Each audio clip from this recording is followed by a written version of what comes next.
Franchises are meant to simplify life for property managers. Whether you are just getting started or you're already established, whether you have 0 properties or 50 properties or even 100, oftentimes managers are, looking to expand into different markets, kind of moving up market. That expansion, sometimes what happens is they just get stuck. Like their hair's on fire. They've got a million and one things to do, too many decisions, too many hires to make, tons of overhead, and a tech stack that, kind of to the point I made earlier, it's really piecemealed together over the years as they've continued to grow. Our team talks a lot about things, and if we do something in the Smoky Mountains that works, a marketing, a promotion, something on Airbnb, if it works there, we share, hey, we did this, it works over here. We did that, it works over here. We share all this information because right now, um, it's a bit of a volatile market to say the least. This is something that also the franchise model does really well when it comes to things like direct bookings, repeat guests, building trust with your customers, and enabling that to sort of continue your journey rather than relying on new guests all the time. So I think this is something that even operators, individual operators, can always learn from the franchise model. Welcome to RevLabs by PriceLabs.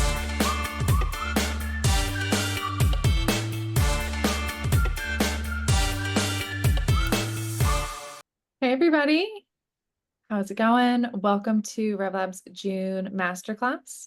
We are going to wait a couple minutes just so that everybody that registered can join. Looks like we have a couple of you here already.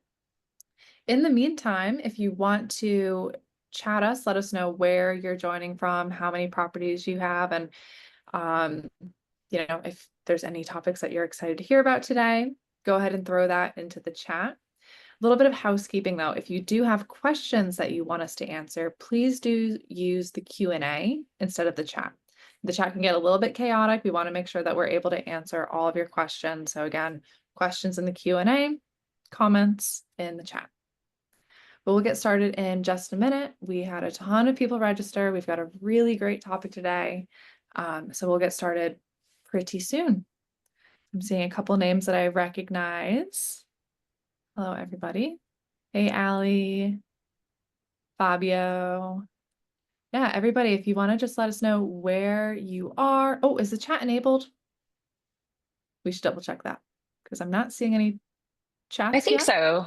I Is see a it? couple of chats. Oh, Yeah. there we go. Cool, cool, cool. Beautiful. Now they're coming in. UK, Outer Banks. Sabrina, right down the road from me. Nice to see you, Sabrina. Sort of see you. Virginia Beach. We got a lot of East Coast. Romania. Okay, cool. Dubai.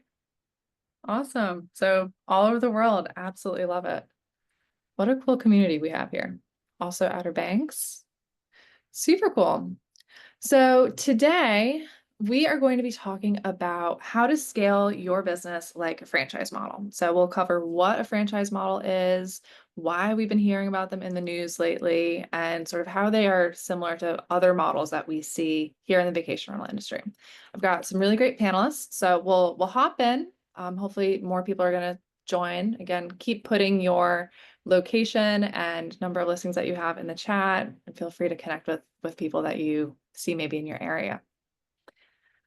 So some of you might know me. My name is Becca. I lead the US Solutions team here at PriceLabs. I'm also one of the hosts of our RevLabs podcast, which this is one of our episodes of. If you aren't subscribed already, you can find us on YouTube as well as anywhere you find podcasts. We try to release new episodes weekly and do sort of deep dives like this on a monthly basis. I also have Aditya with me today. He's going to be helping out in the Q&A. So if you all have any questions at all, please do let us know. Again, through that Q&A, reserve the chat for more comments if you could. Now, if y'all don't know PriceLabs, we are a revenue management solution that was founded in 2014. So we're approaching our like 10th or 11th anniversary, which is really cool. We also hit a pretty amazing milestone recently. We currently price over 500,000 listings worldwide every single day. So across over 150 countries. Our team is spread out throughout the world. I'm based here in the US. I have Athul with me today, who is based out of India. And we'll introduce him in a second. But we do everything from short-term rentals to boutique hotels, service departments, you name it, revenue management, we can do it. If you have any questions about PriceLabs, again, you can put those in the chat or reach out to us directly. We're more than happy to help. But enough about us. Let's actually get into meeting the panel and talking a little bit more about why y'all are here today. So we've got three awesome panelists. Let's maybe go through and introduce ourselves. Jessica, would you like to start off? Sure, sure. Thank you so much, Becca, for having, a couple of us people from over at Grand Welcome. We're super excited to be here. A little bit about me. I've been in the industry for just over a decade, started out in revenue management for rented.com many moons ago, feels like forever ago. And then pivoted into property management software. So I've heavily been on the vendor side for many, many, many years. Kind of landed into consulting and ended up, really just focused on working with CEOs in the industry, which basically means I get to work with property managers in the industry. So it's really my favorite thing to do. I love consulting for property managers. So this is what has brought me to Grand Welcome. And just kind of a little bit about pivoting from the SaaS side into Grand Welcome. I know that's something we talked about when we had our prep call yesterday. What I learned working on the vendor side is managers have this tendency to kind of piecemeal things together, right? They're like, okay, I'm at this size, I need this software. Now I'm at this size, now I need this. And before you realize it, you have this tech stack that is just absolutely piecemealed together. So kind of taking the experience I had on the vendor side, realizing that managers have this tendency, regardless of their size, whether they're 0 or 10 or 50 or 500 or more, they all do the same thing. So really kind of pivoting into the franchise model and doing some franchising over with Grand Welcome, consulting with that franchise. It's been really fun to actually be able to give the managers this very neat and tidy package, which includes PriceLabs, of course, which is why we're here. So neat and tidy package already vetted for you at a premium, excellent, deeply discounted offering. So really, really super fun to be on this side of things and kind of step out of the vendor side for a little bit here. So thanks for having me. I appreciate it. Thanks, Jessica. Yeah. Brandy, how about you give a little bit of background to what you do? Thank you, Becca. Appreciate that. Unlike Jessica, I don't think I'm going to divulge how long I've been in the industry. But I did start as a revenue manager after graduating from college at a really exciting time in the airline industry. It was just amazing. I was with American Airlines in pricing and revenue management for pretty much all 13 years. I worked for a couple years in Latin America as director of sales and service. I was responsible for Alitalia, an Italian flag carrier for many markets throughout Latin, Central America, and Canada. I'm in Arizona, so I transitioned into what I had been kind of watching was the hospitality industry as their efforts to do more in revenue management and pricing, and worked in the Scottsdale market from little 11-room boutique hotels all the way up to 5-star, 5-diamond franchise at the Fairmont. And that was also very interesting, very fun time in the revenue management part of what I have been doing. Before Grand Welcome, I worked for Oakwood Maple Tree, which was a furnished corporate housing company, a global furnished corporate housing company, which was just amazing and fascinating. The industry, a lot of comparisons and a lot to do with what we're doing on the vacation side. And then prior or after that, actually, I started in the vacation rental side 2 weeks into COVID. I started working for a property management company in Scottsdale, Arizona, and kind of like getting in the airline industry, is that was an interesting time as well too. Had a great time with it, and been with Grand Welcome now a little over 3 years. That's amazing. Not always a fun time to be a revenue manager right after COVID or right at the beginning of COVID. It was a little bit of a scary time, but I guess you could say you're kind of baptized by fire. And for those listening, we actually did a deep dive interviewing Randy back in the fall. So you can look for that episode. Again, if you're interested in our podcast, he had a lot of really great insights into how the airline industries and how revenue management and short-term rentals have sort of evolved together. So super interesting stuff. Can't wait to hear what you're going to bring to the table today. And then finally, we have Athul. Will you say hello to everyone? Hey everyone, I'm Athul and I'm based in India. Pleasure to be here. So, a little bit about me. I've been running a small vacation rental business in India for the past 7 years now. And I earlier used to manage sales and partnerships at SaaS companies. And then about 2.5 years back, came across PriceLabs and was the perfect blend of SaaS and the short-term rental industry for me. So, yeah, been with PriceLabs since then, and I manage the Middle East and Africa markets as a solutions consultant, and I also lead franchise partnerships for PriceLabs. Wonderful. Cool. So let's hop into what we're going to talk about today. So what we're hoping that you all can get out of this is, one, if you all are interested in learning more about franchises, hopefully this will sort of be a path for you. But also, if you're already an established business, there's a lot that you can learn from how franchise models have been so successful, and hopefully you can take some of those nuggets and implement them in your own businesses. So we'll talk a little bit about structuring your teams, how to work across different regions. So maybe you are looking to expand into new territories. How are you going to, change your operations, change your processes to accommodate that? We'll look at tools and routines as well as some real world systems that make franchises successful. So I'm actually going to stop sharing my screen because I think it just is better for kind of this panel discussion that we're going to have. Wanted to start off with sort of the maybe most obvious question, but like, what is a franchise, and why would somebody go with a franchise when they're looking to build a business? Maybe Jensen, Yeah, so I'll take that one if you want, or Athul, do you want to take that one? You could go ahead, and I can add a few points if I have. Perfect. That's perfect. That's perfect. So, really kind of like the high level, franchises are meant to simplify life for property managers. Whether you are just getting started or you're already established, whether you have 0 properties or 50 properties or even 100, oftentimes managers are, looking to expand into different markets, kind of moving up market. That expansion, sometimes what happens is they just get stuck. Their hair's on fire. I'll give the credit to that term to Michelle Marquis. She's rad.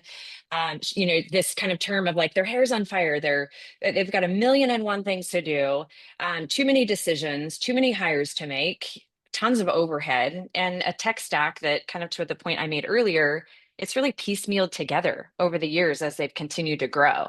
They're being very, reactive rather than proactive. So when you go with a franchise, essentially what you're doing is you are consolidating all of that. You are leveraging a tech stack that has been vetted for you, that is deeply discounted over what you will get individually. You get marketing help, you get a team that is behind you. All the franchises are a little different. But most of them in general will offer a tech stack and then a whole boatload of services that will help relieve a lot of the pain points that you experience as you continue to grow. So that's really, honestly, really, it doesn't even matter what industry. Franchises all kind of operate the same, whether it's a Papa Murphy's franchise or a car franchise or a vacation rental franchise. They're all meant to make your life a lot easier and allow you to scale smartly rather than, piecemealing pieces together. It's very costly to do that. So what did I miss there, Athul? You want to add anything there? Yeah, I think talking a little bit from personal experience of running a vacation rental, sometimes, I feel like I got into the hospitality industry to sort of deliver great guest experiences and, help people create great memories. And I love doing that, but along with that comes a lot of other things that you need to do. You need to manage so much other stuff, and it's a very kind of a complex industry that's still evolving a lot, right? With changes happening all the time. So yeah, sometimes I wish that, someone else would do all of the sort of non-core things and let me focus on doing what I love the most. And I think that's a great thing that the franchise model allows. Yeah. I And love that. yeah, Jessica, you said like franchises are not unique to the vacation rental industry. My husband actually owns a franchise. He's a home inspector here, and something that's huge for him is just the network of support and just the network of individuals that have been in your place and have grown their business the same way that you want to. You're not just out there figuring it out yourself, which I think is so, so valuable. Now, pivoting to sort of Grand Welcome, what is Grand Welcome? How did you all start? Like, what makes you different than some of the other franchises that we see out there? Yeah, really, really great question. Because to your point, there are a lot of them out there. So it's important to understand, the differences. Grand Welcome started 16 years ago, and they started as a property manager, right? So they have experience. They've been in your shoes for all the property managers out there. They have experienced the pain points you're experiencing. So, starting out as a property manager, growing, expanding, moving up market, nearly 1,000 units under management. Some time ago, they decided, hey, we've worked really hard to build this structure, and we've had other property managers come to us and ask advice, like, how did you do it? How did you get there? How did you grow? How did you move up market? How did you expand so smartly and so quickly? And what that helps them realize is that they could replicate what they were doing for other managers. They've always been very generous and humble when it comes to helping other managers reach their goals and grow. So they thought, why not just franchise, right? Let's help these managers with no experience that have no properties under management. Let's help them get their start, and let's help alleviate some of those pain points that we ourselves experienced during our growth, right? And so they did that for about 6 years. They started franchising. They were methodical and slow, and made calculated decisions that helped these brand new managers grow and expand. So much so that their largest manager that grew with them from zero has over 400 units under management now. So they have helped these brand new managers not only learn how to be a property manager, but learn how to set everything up, learn, homeowner acquisition, guest acquisition, guest services. They've helped them create a scalable process because they've already been through it, right? So they did that for about 6 years, and then they realized, you know what, we should actually start offering our franchise model to existing property managers with a portfolio. We don't need to do this just for property managers that don't know anything about property management and that need to get a good start and footing in the industry. Let's start offering our offering to these existing property managers. So Michelle Marquis and I came in about 4 months ago or so, 3 months ago, really to help them kind of expand into existing property managers. So that's been really fun to kind of understand, what is it existing property managers need? Because it's a little different than what a brand new manager with no experience would need, right? These existing managers, you all don't need training. You don't need property management 101. You need other things. You need help with homeowner acquisition. You need help with onboarding your listings. There's a lot of things that they need more help with in order to grow and scale smartly. So this is where, Grand Welcome comes in. And, you ask the question, kind of what makes Grand Welcome different. A lot of what makes us different is what we are offering. We've stacked it up against what the other franchises are offering, and they're all like at a base. You're going to get a tech stack, right? But as Grand Welcome has realized, our managers need help with other things, right? like I mentioned, homeowner acquisition, an approach to distribution, your revenue management and a revenue management team, which is where Randy comes in. We have a full scale revenue management team, onboarding your listings, help with that 24/7 guest support. That's a massive unlock, and it's omni-channel. So it's not just in your grand welcome inbox, it's across all your inboxes. It's phone calls, emails, chats, text, OTA inquiries across all of your channels, right? This is all handled for you with your franchise fee. So when you think about that in terms of the amount of hours a manager spends fielding those requests and how that can help you and the time it will alleviate, imagine what else you can do with that time, right? The time you're spending doing all these like monotonous tasks, you can now start focusing on marketing. You can start putting some of those funds and those dollars into actually marketing your brand and marketing your properties, so you can start driving more guests. You can start impressing new owners and really focus on that owner acquisition. And then lastly, and just kind of this last little point that I'll make, there are a lot of franchise choices. One of the big differentiators and something that I loved when I learned this about Grand Welcome is the Grand Welcome CEO, Patrick Stewart. He actually has decades of franchise experience. So he isn't just a property manager. Property management is super hard. I don't want to underplay it by saying just a property manager, but he has so much experience running franchises, not just in this industry. So he comes with just an entire background of running these and growing them and scaling them. So of all of the CEOs in the industry that are running franchises, Patrick Stewart he's the real deal. Not that the rest of them aren't, don't get me wrong, but Patrick Stewart really he's got the background, he has the experience to do this and do it right. That's amazing. Good. Yeah. And I've worked, I work pretty closely with Randy. I work very closely with the Grand Welcome team, and I have to just say everybody that I've worked with, absolutely top notch, and all your franchisees, I have to imagine, or Z's, as they say in the These, yeah. and with those within the know, are very lucky to work with y'all. Moving forward to sort of talking about how some of the property managers that are listening in can learn from what you all are doing. Let's talk a little bit what it looks like to have such a large organization and to balance your org across, multiple states. I mean, you guys are pretty much all over the US. You're not international, are you? Not yet. Yeah. Not yet. I like it. So Yeah.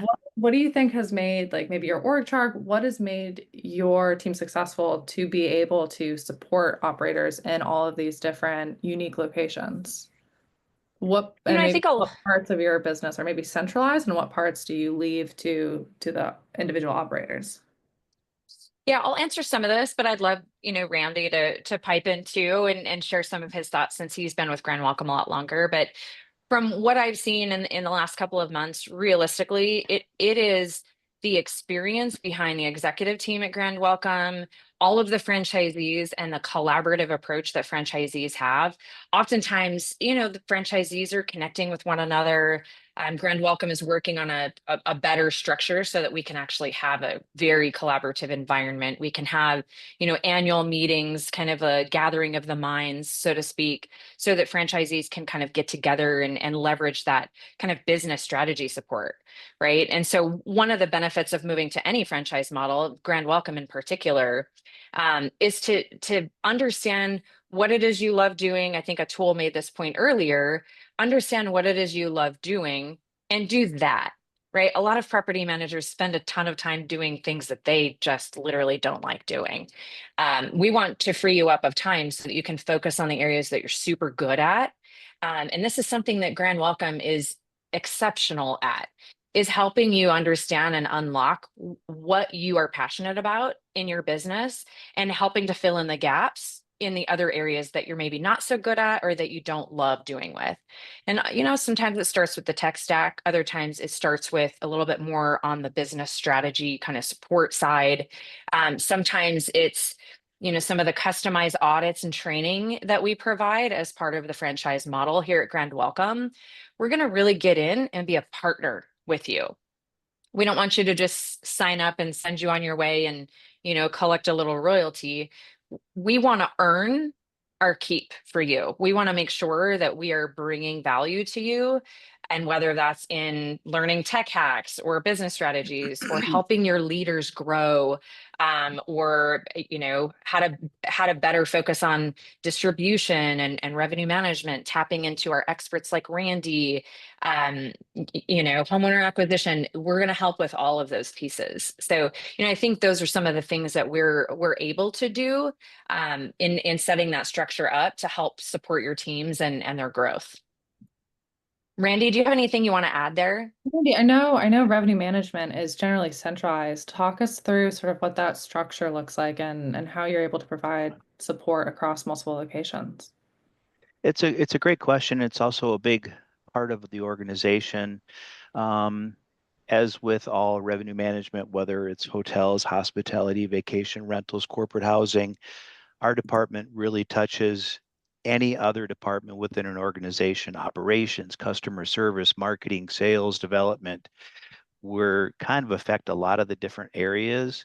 I think one of the biggest pieces of information that I hear from markets from my side is, we're all set up here on computers, and if somebody has a situation, we're available at a click of a mouse. I got a call yesterday from a beach market in California, and she just needed some information.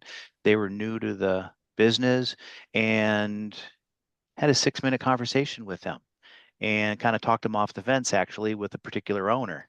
And we're there for them. And most all really want to understand all pieces of the industry. And with Grand Welcome, we've got somebody who can talk them through all parts of that. Our department obviously is more on the side of revenue and what we can do to affect things, but we can make revenue management as complicated as you want it to be. I mean, we can get into index by day of week, all kinds of different, but we try not to.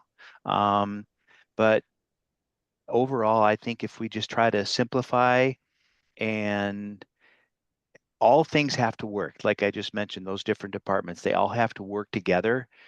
We could have the best marketing, best sales, best customer service, and if I did a bad job, it's going to affect everybody negatively. So we all have to work together and I think the biggest part of it all, over all of this stuff, is we have to gain the trust of the markets, that they understand we know what we're talking about and that we can help them. And if they're still a little bit questioning what's going on, you just give them the information to back what you're saying, and it's not that difficult. Oh, that makes a ton of sense. Athul, with some of the other franchise models that you work with, where do you see like responsibilities being given to the local operators, and what's sort of being handled at more of a centralized, operation? Yep. So often there's a lot of support and central structure to things like customer support, where they're able to deal with the customers faster and more effectively. But generally, what I see with revenue management is that there are both options in the franchise world, and quite often we do see it being locally managed as well, because often the local operator is able to understand the dynamics and understand their individual preferences as well when it comes to revenue management. But generally there's a lot of support in terms of making the experience similar across the board. So SOPs, and sort of central functions there when it comes to operations. But I'm also curious to know how Grand Welcome doing the revenue management centrally, how it sort of picks up on the local nuances and everything that comes to revenue management. You want to take that, Randy? Yeah, that's part of the excitement for whatever reason why I ended up getting into this. As I mentioned earlier, you can make this as complicated as you want. And I think whether you're a beach market in Florida, you're a ski destination, you're in Calgary International, or you're domestic in Chicago, it's still all the same thing. We have to know the customer. We have to understand the customer. I need to know in a given market, is it a leisure customer? Is it a corporate customer? Is it a customer that might be price sensitive? In the airlines, I remember having Orange County as a new analyst, and nobody was price sensitive. They didn't care how much it cost. They just wanted to go back and forth to Orange County. But then the people in Lincoln, Nebraska, or Omaha talk about price sensitivity. Oh my gosh. If you were 20 bucks off on a $200 ticket, you're done. So you really have to understand the customers, and understanding the customers in each of the markets, then it's pretty basic. You just kind of look at historical information. Unfortunately, this industry doesn't have the historical information that maybe an airline or a hotel does. Um, an airline has a flight that leaves in 341 days. Today's 342. It knows how much demand that flight from New York to LA has. And it's simple. We don't have that type of information. So you kind of have to, use a little bit of your common sense and a little bit about what you can extrapolate from the available information, and then go forth and put in different strategies, whether it's a leisure market, a corporate market, or a combined market. We have markets like, say, Scottsdale or Nashville or Austin, huge leisure, but equally as important is the corporate market. We've got markets like Breckenridge or Winter Park or the Smoky Mountains. Those are leisure markets. And you need to kind of think, can we shift demand? I mean, revenue management is nothing more than how can we manage the buying behavior of a guest? Can we shift somebody to a week stay? Oh, great. If we can do that, maybe that opens up another weekend for our higher rated guest. So understanding all that in individual markets it's kind of the fun part of it, but it's also the challenge. And if you've got the information behind you, strategies should be, I say, relatively simple.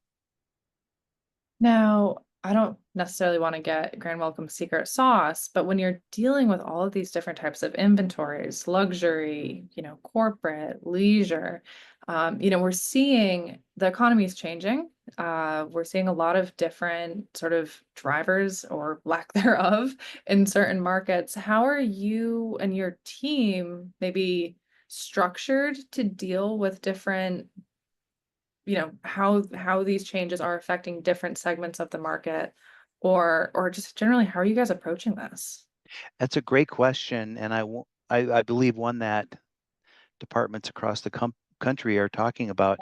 Our department, we're kind of all tied to the hip a little bit when it comes to information and experience. We've got operations experience, revenue management. We have a very wide base of experience for our analysts, but we talk to each other all the time.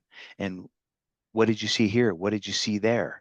I personally, I like to read a lot of the financial news. I want to know how the consumer companies are doing. Target, I cheat. I go to a lot of their analysts and see what their outlook is. But if we see different parts of the country, or if we see different, so for example, when COVID happened, the leisure went away. And we spoke to different property owners and we talked about a new strategy. We had to complete our leisure. We're in Scottsdale, Arizona in January. Our peak season is amongst us right there, and it stopped. Well, I went to the owner and said, all right, what about corporate? And he was like, what do you mean corporate? Well, we went after corporate. We went after medical. The medical side during COVID was phenomenal. We got more medical business than we'd ever knew was even existed in both Scottsdale and Nashville. A couple calls to Vanderbilt Medical, a couple messages to Mayo Clinic, Honor Health. They were bringing doctors and patients and all kinds of people on. We were doing great. We loved it. We shifted to a longer term business model than vacation leisure. But our team talks a lot about things, and if we do something in the Smoky Mountains that works, a marketing, a promotion, something on Airbnb, if it works there, we share, hey, we did this, it works over here. We did that, it works over here. We share all this information because right now, it's a bit of a volatile market to say the least. I've been through 9/11, I've been through hurricanes, tornadoes, Gulf wars, you name it. I think probably one of the biggest things that I try to communicate to either markets or owners is that probably a good time to be a little bit on the conservative approach, and not necessarily try to go after rate. I've made more money for owners, high-rise New York buildings, airlines, airplanes, hotels through occupancy over rate, hands And down. that could be a really hard conversation to have, right? Especially when a lot of these owners, have purchased their home in the past couple of years, maybe right when interest rates were low, or maybe when they more recently haven't been so low. They're expecting, maybe they shouldn't be expecting, but many are hoping to at least cover their mortgages, if not make a little bit more. So is that type of communication something that you support? Is that left up to the on the ground property managers and, homeowner management teams, if you all have those? Because trying to tell somebody like, hey, ADR isn't necessarily what we need to chase can be a really difficult conversation. It's a great question and a great point. What we try to do is have these conversations with our market general managers or the franchisees, for them to be able to then speak to the owners from that point. And for the most part, that's a very successful process. But from time to time, you'll get an owner who, believe it or not, has the absolute best 4-bedroom, 2.5 bath with a pool in Scottsdale. It's better than any other 4-bedroom house in the market, and he wants to be in the 98th percentile. And from time to time, you have to have those conversations. And if you lead with data, that's great. That usually is part of the battle. But like I mentioned, on a personal call to you a couple of weeks ago, I had one owner, who he didn't care. He wanted a rate, gave me a smaller rate, and over a course of a year, we put 18% of $500,000 on weekdays. He was thrilled, but he was only able to get to that point with showing him information, showing him data. And then the most valuable single piece of information that I've ever shared with a market or with an owner are financial results. Let me show you what we just did. And when you show them that you can shift demand to a weekday, show them that by removing a 3-day minimum on a Sunday, Monday, Tuesday, Wednesday allows maybe more corporate. We're not going to get 3 and 4-day stays in Nashville or Austin or Scottsdale or any of the business markets Sunday, Monday, Tuesday, Wednesday. So show them actual results, show them bookings, show them, and then sometimes they get all excited and they're like, okay, just do it. Yeah, so I'm hearing, so going back to sort of like what makes your team successful is also similar to what makes your relationships with your owners successful. And that's communication around the data and around what you're doing and what you're seeing in the market, which I think is absolutely huge. To shift a little bit, I do have a poll that I want to launch. I meant to launch this a little bit ago, and it's a little bit about what your current challenges are in scaling. Would love to hear from the audience members that are around. Hopefully you guys can see this poll, and this will help us sort of drive the conversation going forward. So our options here, and if you're putting other, if you could go ahead and put what that is in the chat, that would be super helpful. But I'm only seeing a couple of responses, pretty even. Oh, consistent revenue management. Oh, it was ahead. I might have a little bit of a lag on my end here. I'm sorry, my cat really wants to join our episode today. Cool. So it's honestly kind of similar across the board. So our 3 options were hiring and team structure, consistent revenue strategy, and then tools or tech that don't scale very well. Again, if you put other, if you'll put that in the chat, because I am curious to see. Scaling it via automation is top of mind. That definitely makes sense. Cool. Revenue strategy. It looks like it's winning out just a bit. So we did want to talk about each of these. So we'll still cover all of them, but there wasn't an immediate winner. I guess with your revenue strategy, what would you say, what is automated and what are you doing maybe more manually still? Like, what have you been able to put in place to make your life easier? Great question. Through the customization side of PriceLabs, we're out now into 2026, looking at different periods for different markets, for events, holidays, et cetera, et cetera. So that's out into 2026. And we're also, World Cup soccer is going on and it's in Nashville now. So we're looking at dates next week. So we kind of go from next week in Nashville. We've got that's a big sport, as you all know, and they're all throughout the country now in many of our markets, and that's happening now. So we're looking at a couple days out and a year and a half out into 2026. And the systems that we have with PriceLabs are incredible. And I like to go in and I'll put a lot of my markets together. Sometimes I'll just put one or two markets together. And then I use different filters and different sorts for weekend, weekday. As Becca, you probably know, I'm real big on, ever since I started in this, the challenging revenue is what I used to like to go after. Anybody can sell flights from New York to Vegas on the weekend. I want to see what we can get to go westbound on Sunday, Monday. And if we have known vacancy during the week, what can we do to fill that? And right now, that's a big focus of mine, is to be able to try to shift maybe some of that demand from the weekends to the weekdays. There are people that don't have to travel on weekends. There's plenty of them. And along with that would be, different types of discounts, senior discounts, AAA discounts, all kinds of different options to get people, but only have them available during the week, to try to move that over there. So then on the other side, I'll use the PriceLabs filters and sorts to take what are the properties that are really high occupied for the next 90 days on weekends? What are the properties that I can go in there and actually push rate? What can I go in there to try to really get more out of it? And using the tools that we have on PriceLabs are kind of the way that we can help figure out where our priorities would lie.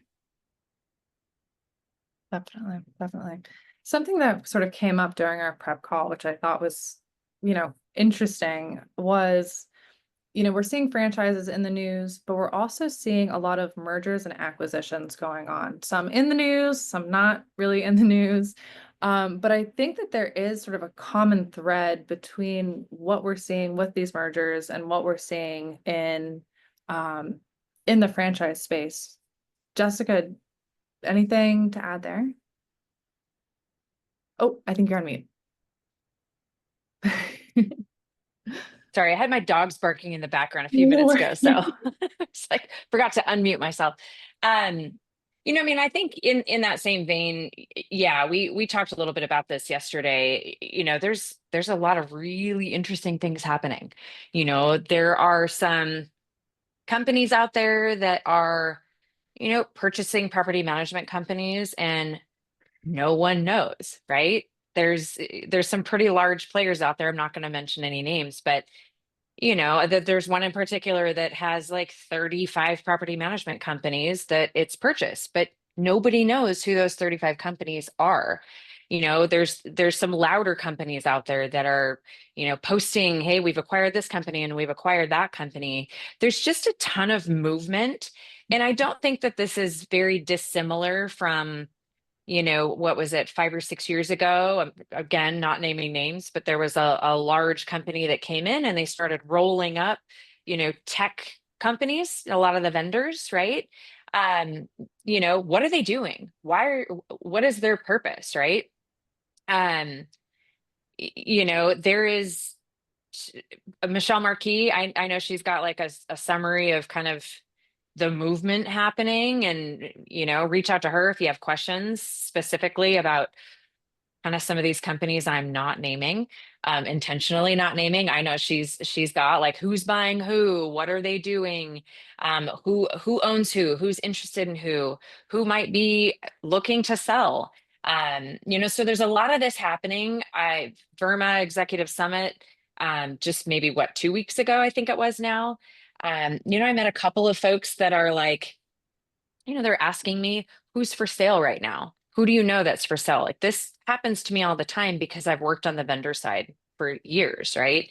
And so what tends to happen to me is I build these relationships with property managers, and then down the road, when they want to switch software, or they're looking for a new revenue management company or a revenue management tool, or they're looking to sell, oftentimes they'll come to me first, or they'll come to Michelle first. What is happening? Who do I go to? Who are the players? So, Michelle Marquis, probably the best to ask, for all of that. But definitely tons of movement happening. And I don't see an end in sight anytime soon, especially with this, this newest, very large unnamed acquisition in the industry. I think there's going to continue being a massive level of movement. We're going to see, I think, similar numbers to what we saw during the pandemic.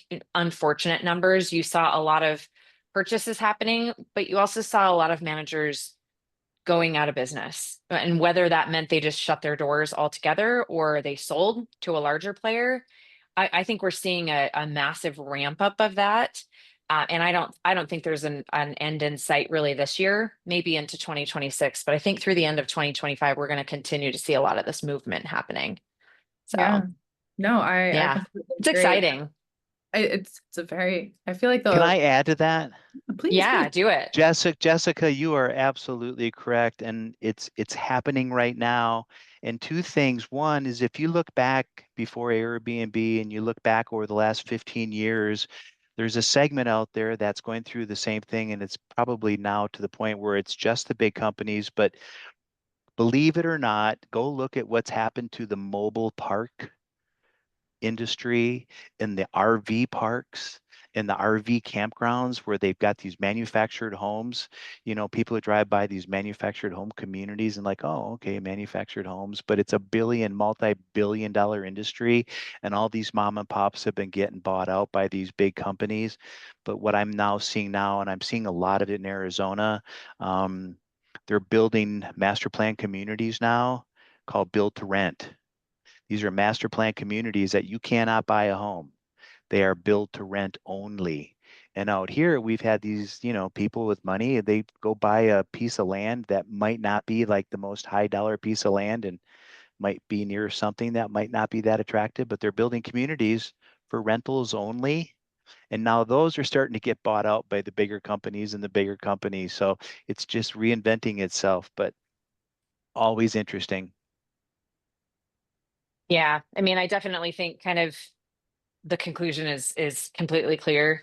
Investment in short-term lodging, it's expected to continue. Much sharper focus, I think, on profitable tech-enabled platforms, and really scalable operating models. That's what we're seeing happen. So I think that's some of the, where that crossover between the franchises and sort of these mergers and acquisitions that we're seeing is creating a scalable model that works across very different locations, that works with very different operators on the ground.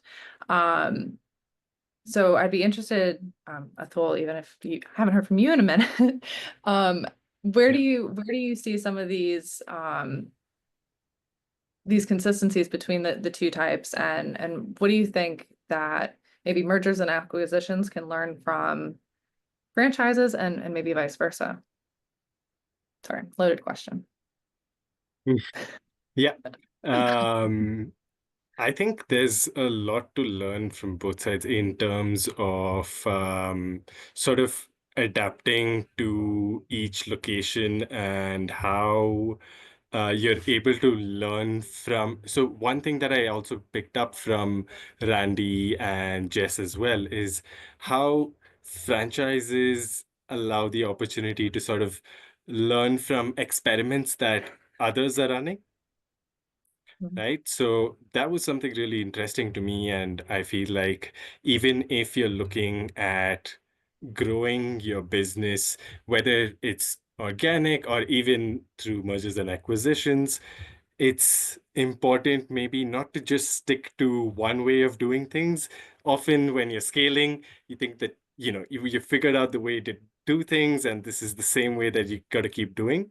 But from franchises, we can see that since everyone's doing something maybe slightly different and trying to improve upon each offering, they're able to learn from each other as well. So that kind of experimentation, whether it comes with the revenue strategy or something else, I think it's always good to try and sort of improve the offering at each location, and then you can always scale it to the rest of your portfolio. Oh, I love that. I think that in the industry we've seen where mergers and acquisitions where you try to fit them, maybe a circle in a square box hasn't really been successful, but that's where, franchises like Grand Welcome, they're able to offer sort of that individual support for each of their locations, but still have this really great support network and best practices that allows the individuals to be successful long term. We only have a couple more minutes left. So we did have some questions from the audience that I do want to make sure that we touch on. The first one that I'm seeing, which is, I feel like kind of just like always a debate in revenue management is when we are talking about rate versus occupancy, we want to ensure that there's a balance there, but how do we ensure that balance while we're also ensuring guest quality? Maybe Randy, I'll give this one to you. That's a fascinating topic. I've had many owners in many markets say, well, I'm going to have my rate be at $1,000 a night because I want to keep, the damage down, the riffraff out and all that. And my response to the owner be, that'll do it. And then they're like, what do you mean that'll do it? It's like, well, it'll be vacant. That'll keep the wear and tear down because nobody's going to show up for it. Wear and tear is in that type of situation, rate's not going to solve it. We had a party in Scottsdale. Somebody from Los Angeles rented it was a weekend, 4 days, 5 days, $22,000 booking. And at 3 in the morning on Sunday, the owner of the company was called to the house. There were 400 people there. It was an organized gathering. It was not an expensive weekend. So price isn't going to always keep owners from having those challenges. But when you talk about balance between rate and occupancy, I look at it more as where can you put that occupancy? I'll grow your property occupancy by X amount of percent, but I'm going to do it Sunday through Wednesday, and it's going to be cheaper rated. And here's why it's the right thing to do. And if I can get an owner or a market to say, yeah, let's try that, like I mentioned earlier, then we go back in 3 months and look at the results. Didn't touch their weekends. I don't care about weekends. Anybody can, get a weekend rental. Let's try to manage more articulately than just overall. A Tuesday guest is different than a Saturday guest, and it's a delicate balance. I have a tendency to err on the side of occupancy and RevPAR, and you have to go through sometimes and just try it. Yeah, that's a great answer. Will, anything to add? It's okay. No, we have another question we can go to. Can I see one question up there. It says, how do you approach rate strategy when we're already at the bottom? It's a great question. I think that's a philosophical view that pricing isn't always the answer. So huddle up and say, all right, how is our distribution? Rates have to be correct. Nobody talks about restrictions or fences, minimal length of stays. So on arrival day, close to arrival, close to departure, a lot of things go into the revenue management side of it, but you can be at the 6th percentile. Listing has to be amazing. Reviews have to be, amazing. All of that has to be working. So just don't always just look at pricing to try to fix an occupancy issue. So when you're having conversations, include all topics, not just we're at 149 on a Friday night and everybody else is at 189. Why aren't we booking? Yeah, I mean, this is a question that us as solutions consultants get all the time, all the time. Athul, I just saw that you unmute yourself. Yeah, I just wanted to add on that I think this is something that also the franchise model does really well when it comes to things like direct bookings, repeat guests, building trust with your customers, and enabling that to sort of continue your journey rather than relying on new guests all the time. So I think this is something that even individual operators can always learn from the franchise model, where when we focus on those guest experiences and when we focus on building trust with the customers, we're able to sort of navigate through low demand periods as well. Yeah, it's, there's so much data that you have out there. It can be difficult to consume all of it. So making sure that you're, looking at the full picture really, really can help. We do have one more question, Jessica. I'm wondering if I can put this to you. One challenge when we're scaling teams, especially in a new market, is hiring, right? So if you don't have a ton of revenue in a market, but you want to scale your business up, how have you seen maybe franchises do this, or even just property managers that you've worked with in the past when it comes to hiring and scaling? Oh, you're on mute again. Sorry. Dogs. I just like to leave myself on mute. This is kind of the $1,000,000 question, isn't it? We all hit this point, even back when I was a founder of my own business in a different industry, like more than a decade ago. I hit this kind of same kind of experience of how do you scale? How do you hire? I don't think there's a perfect answer. I think a little bit of it is kind of looking at your tech stack, looking at what you're putting out, figuring out, if there are things that you can outsource, determining what you might be doing today that you don't want to continue doing, so you can free yourself up to go and start finding new homeowners. Thinking about, what does your tech stack look like? Is it optimized? A lot of times, like we were talking about before, you start to piecemeal your tech stack, and before you realize it, it's shocking the number of companies that I've done consulting for. One of the first things I do is I say, let's just look at all the money you're putting out and let's figure out where we can trim that down, right? And it's surprising to me that managers don't really think to do that, but it's because they're too busy. They're just busy doing a million and one things, right? And so you have to look at all the different tools you're using to figure out where you might be able to kind of shave cost. And a lot of it too is understanding that managers don't always have the right butts and the right seat on the bus, right? I met a manager a couple of conferences ago that, he brought his team with him, and I sat and had lunch with his team while he was in a class, and his team was like absolutely overwhelmed. He had a housekeeping manager that was in an HR class, and she was doing some HR, and she was like, I don't even know what half of those acronyms mean, and I'm overwhelmed. And I talked to him later about it, and I said, look, you are giving one person on your team way too much to do that isn't something they're passionate about, and it'll end up costing you way more money in the end. So when you're looking at your tech stack, but you also have to look at your talent stack. And I think this is something that managers tend to miss.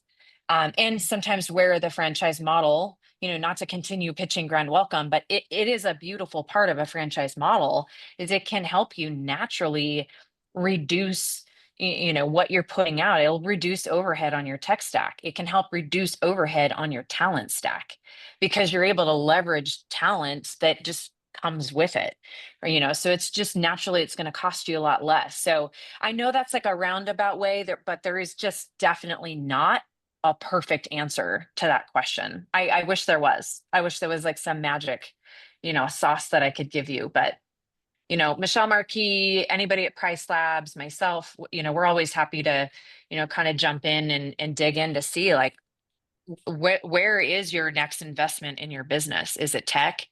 Is it team? Is it just reduction of you know, the overhead that you're putting out now? That's what you're going to do and to help overcome that challenge of hiring when the revenue is just not quite there. So gotta be creative. Think outside the box. Yeah, and I think honestly getting creative and thinking outside the box, you know, if you don't have money to pay, and this is sort of the basis of the question, if you don't have money to pay people on the ground while you're still scaling your business, you know, see if you can't fill the perfect role that maybe you've filled in other locations, maybe you can get a little bit creative, right? Instead of actually having an in-house housekeeping team, work with contractors, build a relationship with that contractor to actually have them be your inspector too, you know, actually Yep. build that type of trust. Get creative and again, you don't have to follow the exact footprint of what you currently have because building a new business is going to be very different. I did just launch a final poll to see if anybody wants us to follow up with you. We will definitely do that. If you all have any other questions that did not get answered today, or if you have any feedback or anything else, you can always reach out to us at support@pricelabs.co. If you have a PriceLabs rep that you work with, you can also reach out to us individually. Randy, Jessica, Athul, thank you so much for your time today. This was really fun, and I look forward to working with you all in the future. Thank you very much. Thank you so much for Yeah, having us. Thank you. Great chatting with Thanks you all. everyone for attending. Thanks, y'all.